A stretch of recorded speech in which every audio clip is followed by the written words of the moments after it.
You make a point that perhaps we need to be responsible for a 90-year-old retired firefighter that's blind. I'm responsible for a 91-year-old mother. You know, my sister and I are responsible for her care.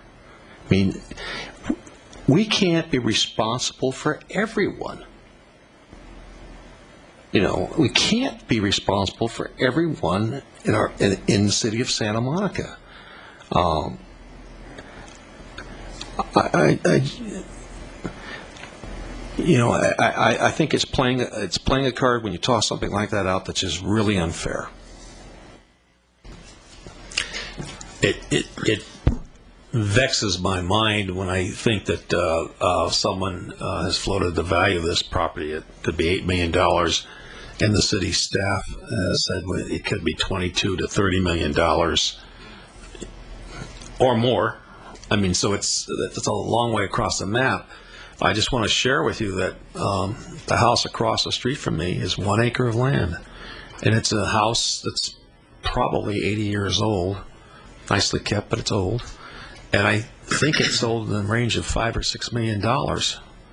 And so it's hard for me to imagine that 4 acres of Santa Monica could be bought for $8 million almost anywhere in the city. I mean, I'm not an expert. I'm not a real estate agent, and I'm not out shopping for land, but I just, knowing the cost of a piece of property with a house on it where it doesn't create any income or anything, the value is far more. So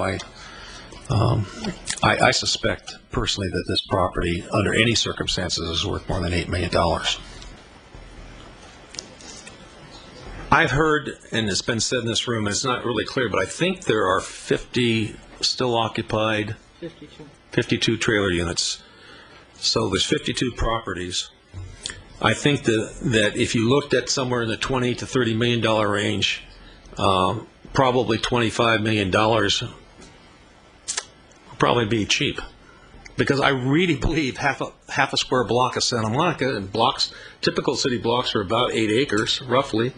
Typical city blocks, with 10 houses on each side. Some blocks, of course, are bigger and some are smaller, but the typical city block is about 8, 9 acres. So this is about half a block of Santa Monica. That if it were $25 million, this would mean about $500,000 for each trailer space is what we would be spending on to preserve 50 trailer rental units. That would be about $500,000 each.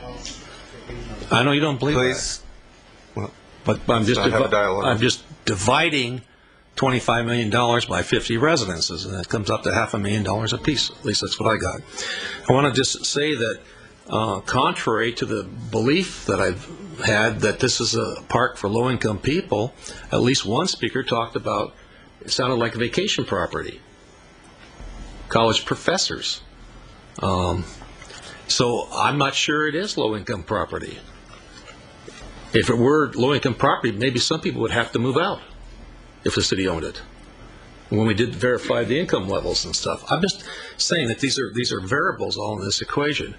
I don't think, at the end of the day, no matter how long we consider this, reconsider it, study it, restudy it, I think it comes back to, are you willing to spend $500,000 to save 50 trailers in Santa Monica